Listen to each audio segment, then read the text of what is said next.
దేవుని యందు ప్రియ బిడ్డలారా, దేవుని పేరిట మీకు వందనాలు. అనుదిన బైబిల్ పఠనాలు. విభూతి బుధవారము, యావేల గ్రంథము 2వ అధ్యాయము 12వ వచనం నుండి 18వ వచనం వరకు. రెండవ పట్టణము 2 కొరింథీయులు 5వ అధ్యాయము 20 వచనం నుండి 6వ అధ్యాయం 2వ వచనం వరకు.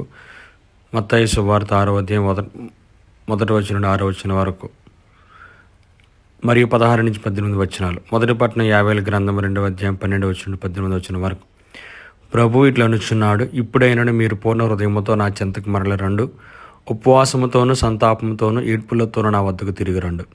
మీ బట్టలు చించుకున్నట్టు చాలదు, మీ గుండెలో వ్రయ్యలు చేసుకునుడు. మీరు ప్రభువు చెంతకు తిరిగిరండు. ఆయన కరుణామయుడు, దయాపరుడు, సులభంగా కోపపడువాడు కాడు. అనంతమైన ప్రేమ కలవాడు, తాను నిర్ణయించుకున్నట్లు శిక్షింపక మన్నించి వదిలివేయేవాడు. ఒకవేళ మీ ప్రభువైన దేవుడు మనసు మార్చుకొని మీకు పంటలనడు దీవెనలు ఇయ్యవచ్చును. అప్పుడు మీరు ఆయనకు ధాన్యము, ద్రాక్ష సారమును అర్పింపవచ్చును. సీయోను కొండపై బాకానోదుడు ఉపవాసం చేయవలేనని ప్రజలకు ఆజ్ఞిండు, వారిని సమావేశపరపుడు. పవిత్ర సభకు జనులను ప్రోగు చేయుడు. వృద్ధులను, పిల్లలను, చంటి బిడ్డలను కూడా కొనిరండు. నూతనముగా పెండ్లాడిన దంపతులు కూడా తమ గృహములను వీడి రావాలేను.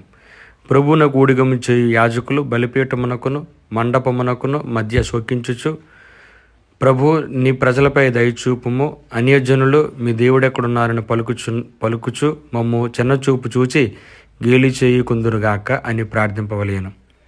ప్రభు ప్రజల మనవిని ఆలించుట.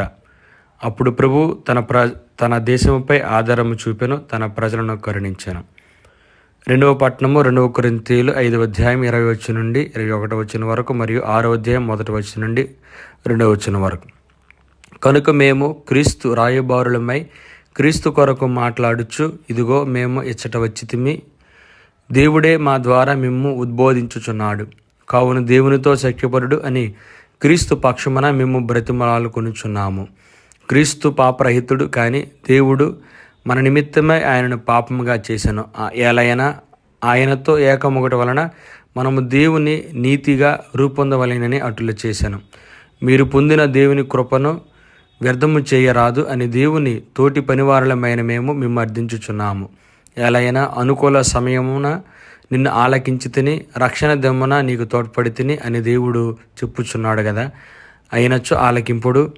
ఇదిగో ఇప్పుడే మిక్కిలి అనుకూల సమయము, ఇదే రక్షణ దినము. సువిశేష పట్టణము మత్తయి సువార్త 6వ అధ్యాయం 1వ వచనం 6వ వచనం వరకు మరియు 16వ వచనం నుండి 18వ వచనం వరకు. మనుష్యుల కంటబడుటకే వారి ఎదుట మీ భక్తి కార్యములు చేయకుండా జాగ్రత్త పడుడు. లేని ఎడల పరలోకమందల మీ తండ్రి నుండి మీరు ఇటు బహుమానమును పొందలేరు. ప్రజల పొగడ్తలను పొందుటకే ప్రార్థన మందిరంలోను వీధులలోని డాంబికులు చేయునట్లు నీవు నీ దాన ధర్మములను మేళతాళాలతో చేయవలదు. వారు అందుకు తగిన ఫలమును పొంది ఉన్నారని నేను మీతో వక్కానించుచున్నాను. నీవు దానం చేయనప్పుడు నీ కుడి చేయి చేయనిది నీ ఎడమ చేతికి తెలియకున్నట్లు రహస్యముగా చేయము.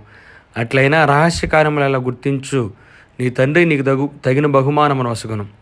కపట భక్తుల వల్లే మీరు ప్రార్థన చేయవలదు. ప్రార్థనా మందిరములలో వీధి మలుపులలో నిలువబడి జనులు చూచుటకే ప్రార్థన చేయుట వారికి ప్రీతి, వారికి తగిన ఫలము లభించనని మీతో వక్కానిచుచున్నాను.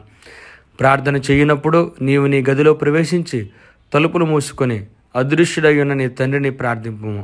అట్లయినా రహస్య కార్యములలో గుర్తించు, నీ తండ్రి నీకు తగిన బహుమానమును వసగును.